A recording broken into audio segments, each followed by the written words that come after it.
గతంలో సమంతతో 7 ఏళ్ల ప్రేమ, ఆ తర్వాత పెళ్లి, 3 ఏళ్ల తర్వాత విడాకులు ఇలా తన జీవితంలో సంచలనం నమోదు చేసుకున్న నాగచైతన్య శోభితతో ప్రేమలో పడి 2 ఏళ్ల తర్వాత రీసెంట్గా పెళ్లి చేసుకున్నాడు.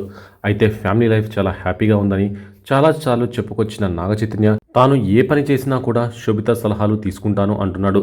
నాగచైతన్య సినిమాల్లో శోభితకు నచ్చని సినిమా ఒకటి ఉందట. అదేంటంటే బెజవాడ. అవును, నాగచైతన్య లవ్ స్టోరీస్ చాలా బాగుంటాయి. ఏ మాయ చేసావే, 100% లవ్, మజిలీ, లవ్ స్టోరీ, రీసెంట్గా వచ్చిన క్యూట్ లవ్ స్టోరీ తండేల్, ఇలా లవ్ స్టోరీస్ అన్నీ కూడా అద్భుతంగా ఉంటాయి. కానీ మధ్యలో మాస్ ఇమేజ్ కూడా ట్రై చేశాడు చైతు. అందులో కొన్ని సినిమాలు డిజాస్టర్గా నిలిచాయి. వాటిలో బెజవాడ సినిమా కూడా ఒకటి. ఈ సినిమా శోభితకు అస్సలు నచ్చదట. అసలు ఈ సినిమా ఎలా చేసావో అని తిడుతుంది కూడా అట. ఇక ఇందులో విచిత్రం ఏంటంటే నాగచైతన్య లవర్ బాయ్గా నటించిన సినిమాలంటే శోభితకు చాలా ఇష్టమట. అందులో ఆయన సమంతతో కలిసి నటించిన ఏ మాయ చేసావే సినిమా అంటే శోభితకు ఇష్టమట. ఈ సినిమా నుంచే చైతు సమంత ప్రేమ చూపించిన సంగతి తెలిసిందే.